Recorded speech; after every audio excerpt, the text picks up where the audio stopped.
Fala, camaradas, força e honra, graça, valor, virtude e liberdade. Hoje, mais uma vez, eu venho compartilhar com vocês uma intuição referente à sabedoria hiperbórea e também por meio de uma estratégia de oposição ou de oposição estratégica, para que a cada dia eu venha fortalecer essa áurea catena a qual estou inserido e também, por que não dizer, fortalecer a minha própria arquêmona, que é o meu cerco, o meu escudo, aonde eu me blindo ali contra as potentes forças da sinarquia, as potentes forças do demiurgo.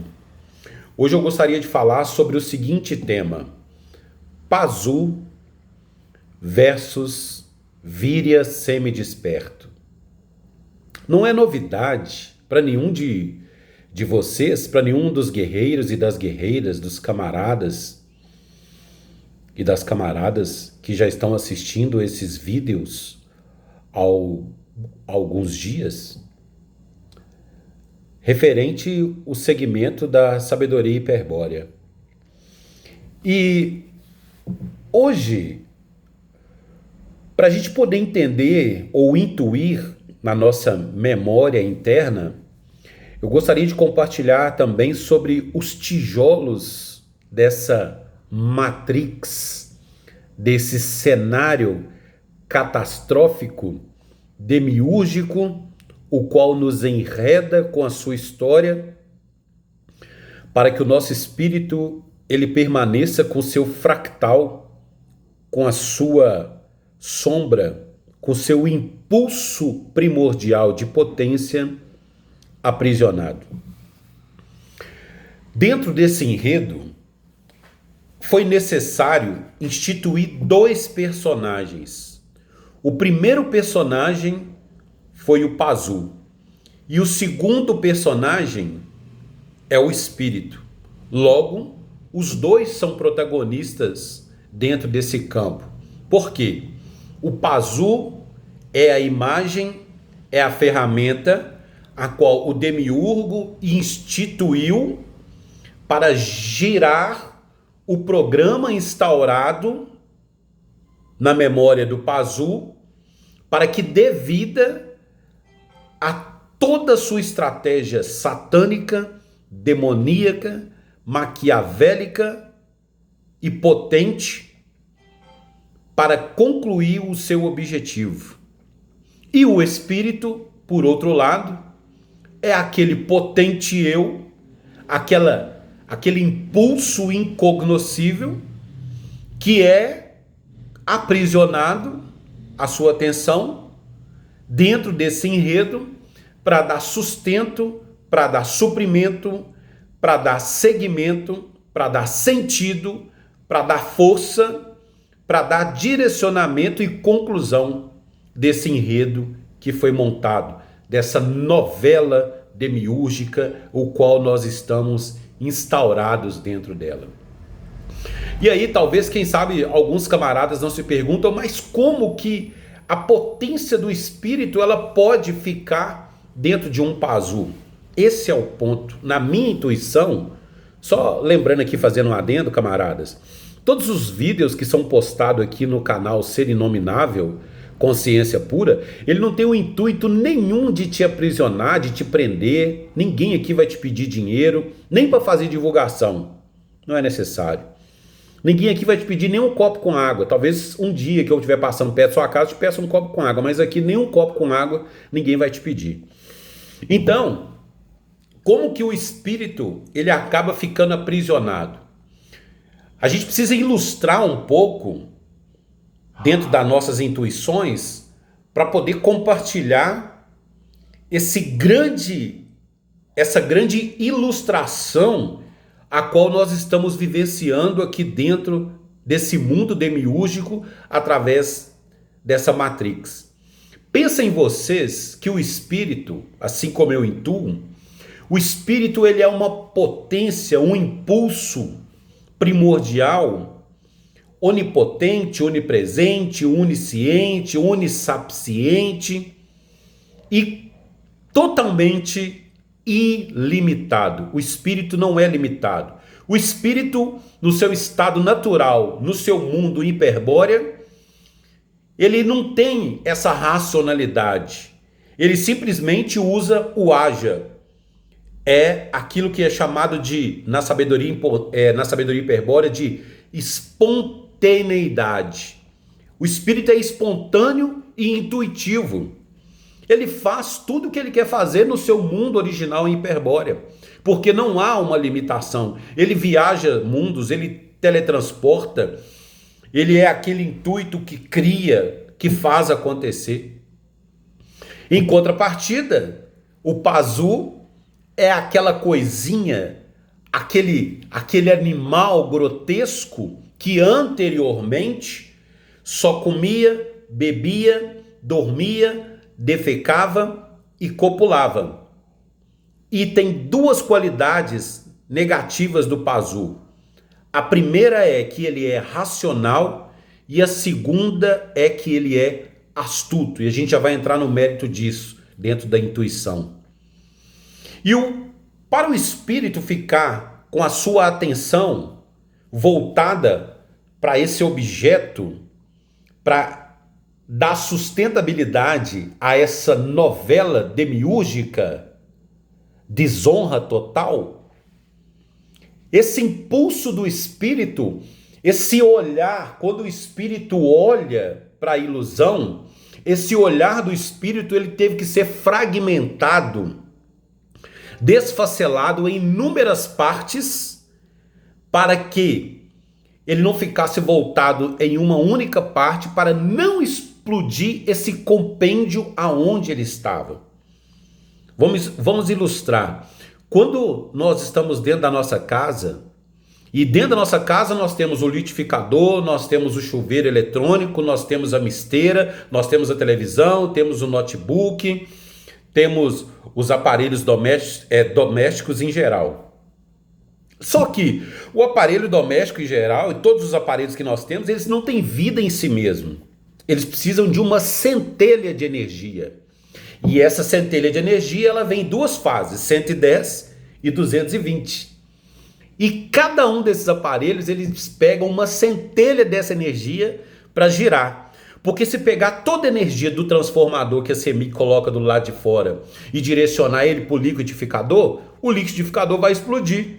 Ele não vai suportar. A mesma coisa é o espírito. O demiurgo junto com os 200 traidores e Metatron está envolvido nisso até o talo. Eles articularam isso de uma maneira tão satânica, tão demoníaca, ardilosa, para que mantesse essa atenção do espírito aprisionada dentro desse plano. Então, com isso, para que o olhar do espírito não ficasse todo dentro de um só ponto, desfacelaram essa atenção do espírito em milhares e milhares de pontos e em centenas e centenas de mil mundos, 600 mil mundos de ilusão, para que esse olhar do espírito continuasse ali aprisionado, girando o propósito, girando os desígnios, girando o script do diretor Jeová Satanás, que escreveu essa história demiúrgica para dar vida ao seu propósito de se sentar num trono, de se sentir que ele agora tem um universo só para ele, aonde ele se assenta no seu trono e as suas almas demiúrgicas, que são extensões da sua própria mentalidade, da sua própria criatividade, essas almas se prostrassem, pedissem reverências e adorações diante dos seus pés. E por que o espírito, mesmo com tanto poder e com tanta graça luciférica, ele permanece aprisionado? Exceto, vou dizer depois, exceto quando Enquanto ele não desperta, e ele só está ali dentro como propulsor, como impulso de vontade primordial, dando sentido e dando desígnio para as colocações e programações demiúrgicas, o espírito está completamente adormecido. Então, dentro desse enredo é criado o pai, a mãe, o filho, o neto, o tio, o sobrinho, a vovó, o vovô, o vizinho, o trabalho, a função, o carro, a casa, o apartamento, a comida e nananã, nananã, nananã. Mas eu sei que você quer saber esses nananã.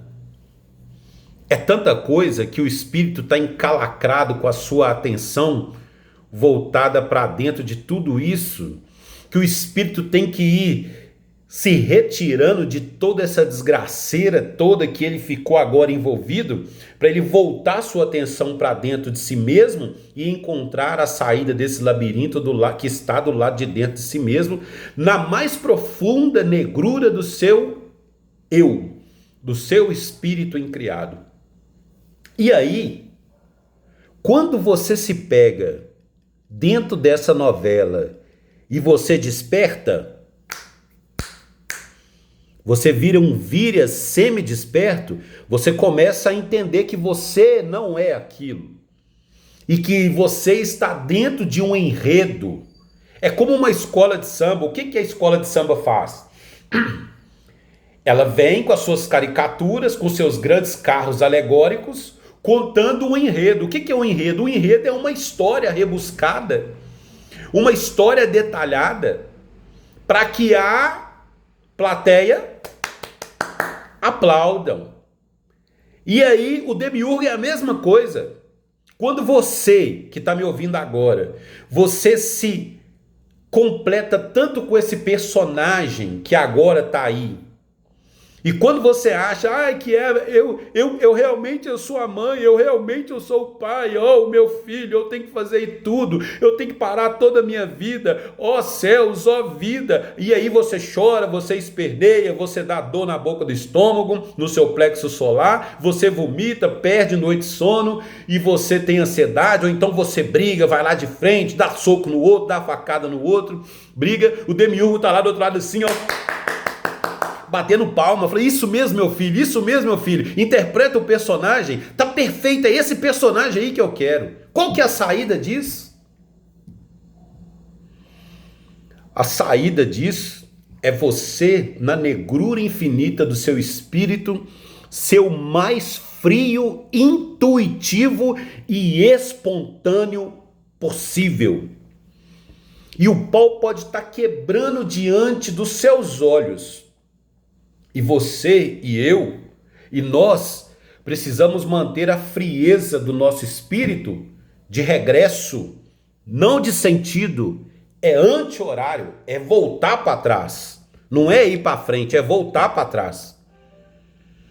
É você estar diante de uma determinada situação e naquele momento, quando você era simplesmente um espírito adormecido dentro de um pazu numa alma, você seguia o script e o roteiro.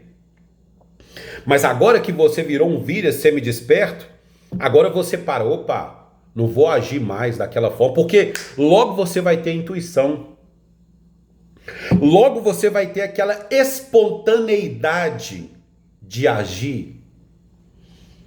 Então, quando alguém chegar contando uma historinha para você, seja mesmo dentro do círculo familiar, você já não vai cair nesse giro de ansiedades descontroladas, de atitudes desenfreadas, de decisões precipitadas, mas pelo contrário, você vai aguardar pela intuição do teu espírito, da tua negrura infinita, da sua graça luciférica, da potente presença que habita dentro de você, e você é essa potente presença.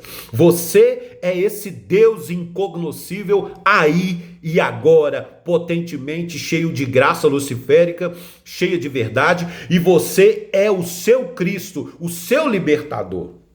E aí você vai ter o poder, você vai assumir esse poder que já está dentro de você. Você vai assumir essa identidade incognoscível, primordial, que emana de dentro de você, para você agora agir de maneira intuitiva e espontânea. E agora você não cai mais no choro, é tipo aquela historinha. Alguém vem e te pede dinheiro emprestado e você completamente emocionado, eu vou emprestar, é meu parente, eu vou emprestar. Aí fulano não te paga. Na próxima vez, ele vem contando uma outra história, você cai no estado emocional de novo e age pela racionalidade. Qual que é a racionalidade? Não, é meu sangue, é meu parente, é meu vizinho, mora do meu lado. Poxa, eu preciso fazer alguma coisa, que eu tenho um coração bom, porque senão, não sei o quê. E aí você cai de novo naquela e a consequência você já sabe. Mas quando você tem esse discernimento, esse pulo do gato, que eu chamo, que é a intuição, de você voltar a sua atenção para dentro de você e olhar e ter o discernimento, porque existe 3 pontos: discernimento, intuição e espontaneidade. O mistério de Belicena Vilca, Atulis Esselsaft, diz que o Pazu, ele é racional e astuto. E o Víria, ele é intuitivo e espontâneo. Quando você utilizar essas 3 ferramentas, o discernimento, a intuição e a espontaneidade, aí sim, a sua graça luciférica e o poder absoluto do seu espírito vai começar a emanar de dentro de você, não para dar sentido, mas de maneira opositória, se é que existe essa palavra, para se opor aos desígnios demiúrgicos, porque o desígnio demiúrgico é que você continue rodando a novela. É que você continue e que eu continue rodando o personagem. O personagem cristiano, com filhos, com mãe no hospital. Certo. Antigamente estaria chorando, antigamente estaria arrancando quase o cabelo da cabeça que não tem. Mas hoje, com a frieza do meu espírito, eu sou apenas um observador. Eu observo com o meu espírito essa novela acontecendo e não interpreto mais com tanta veemência esse personagem. Não, porque a frieza da graça luciférica do meu espírito é maior do que a astutice e a racionalidade do Pazu, que ainda está encalacrado no meu espírito. Mas através do discernimento do meu espírito, eu começo a conseguir a separar, a me defender, a me bloquear e separar o que é a alma, Pazu, e o que é Víria, espírito incognoscível, incriado. Preste bem atenção.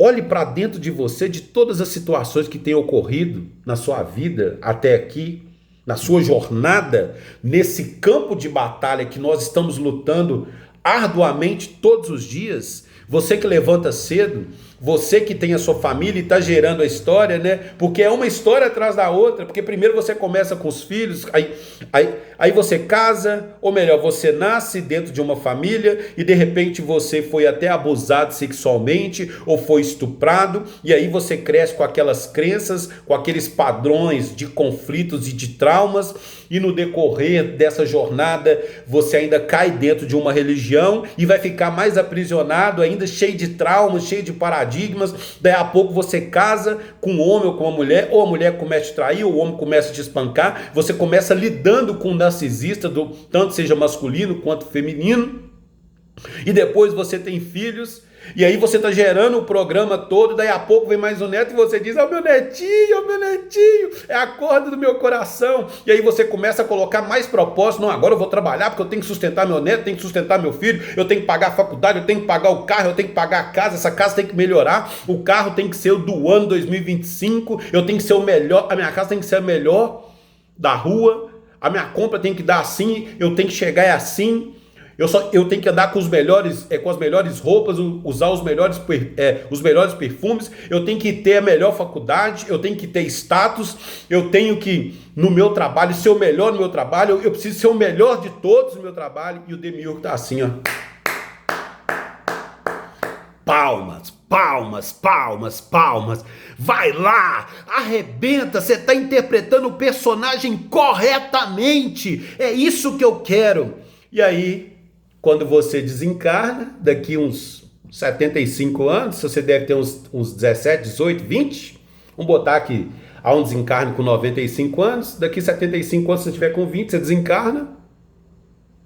Aí os arcontes te recebem de braços abertos e diz para você: ô João, mas que vida maravilhosa que você viveu lá na Terra. Nossa, você foi maravilhoso demais. Você cuidou da sua família, você cuidou dos seus netos, você cuidou do seu marido, da sua esposa. Nossa, você foi um ótimo vizinho, você foi uma pessoa íntegra. Não, mas que vida maravilhosa. Aí vai ter o coral todo lá para poder te receber de maneira arquitetada e ardilosa, para bater palma para você, porque afinal de contas você teve uma vida maravilhosa, foi uma vida estonteante. Você realmente interpretou o personagem, viveu uma vida toda com o teu espírito aprisionado e nunca entendeu quem que era realmente o seu eu incognoscível. E aí de repente os arcontes chegam para você: só tem um porém. Rapaz, ficou faltando um pedacinho dessa história. Aí abre um telão diante dos seus olhos e fala que tá vendo essa situação aqui? Tá vendo esse namorado que você namorou, mas não casou? Era com ele que era pra você ter uma vida. A sua vida só não foi mais perfeita porque não foi com fulano. Aquele pedacinho da história não ficou faltando mais um pouquinho, mas foi maravilhoso. Mas a gente vai te dar oportunidade para você voltar de novo. E aí você conserta tudo. E te conta uma história do conto da Caronchinha. E você simplesmente, por livre e espontânea vontade, porque não conheceu o espírito que você é, não entendeu, não reconheceu, não se tornou um vilha semi-desperto e depois desperto, e só estava ali mais um espírito apagado. E aí simplesmente você novamente cai na roda de Sansara, regressa de novo, apagam a sua memória, montam um outro script de história, um outro enredo para você, e daí a pouco você está aqui dentro da Matrix de novo, contando a mesma história ou uma história diferente. A pergunta que eu quero fazer para você, e faço para mim também, é: o que mais nós podemos fazer para aumentar a potência da nossa arquêmona, o cerco? A arquêmona é o cerco, a blindagem, o campo de blindagem do nosso escudo que nós nos defendemos. Quanto mais eu me oponho diante dos desígnios demiúrgicos, mais a minha arquêmona fica fortificada. Porque quanto mais eu me afasto do demiurgo e eu consigo excluir e separar esse Pazu, essa alma do meu espírito, mais próximo eu estou da minha potência incognoscível, da minha verdade, da minha liberação individual. E com isso, obviamente, a aura catena aumenta relativamente de maneira potente, porque vários vírias semidespertos e despertos estão no mesmo propósito, no mesmo objetivo, no mesmo senso comum de camaradagem. O que é camaradagem? Camaradagem é muito mais além do que uma amizade.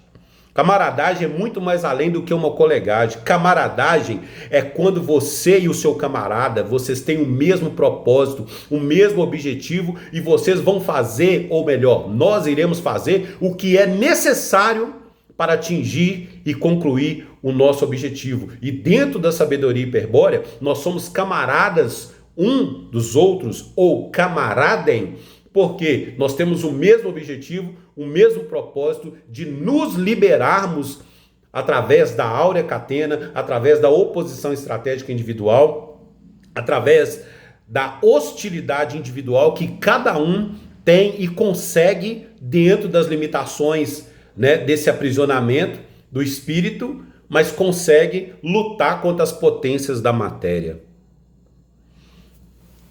E aí, Esses tijolinhos da Matrix, para mim hoje, o vídeo tá ficando um pouquinho longo, mas eu não tenho intuito de ganhar dinheiro com isso aqui, então, para mim, quem for ver esse vídeo é porque realmente é para ver, é para ouvir isso aqui, para ver se intui também alguma coisa, né, que possa ajudar alguns camaradas. Esse é o único intuito, então não vamos preocupar com isso. Mas os tijolinhos dessa Matrix, ele é tão desenhado, minimamente desenhado, que veja bem para você as liturgias.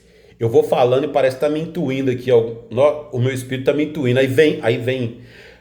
Quando você olha para a liturgia, o que é a liturgia?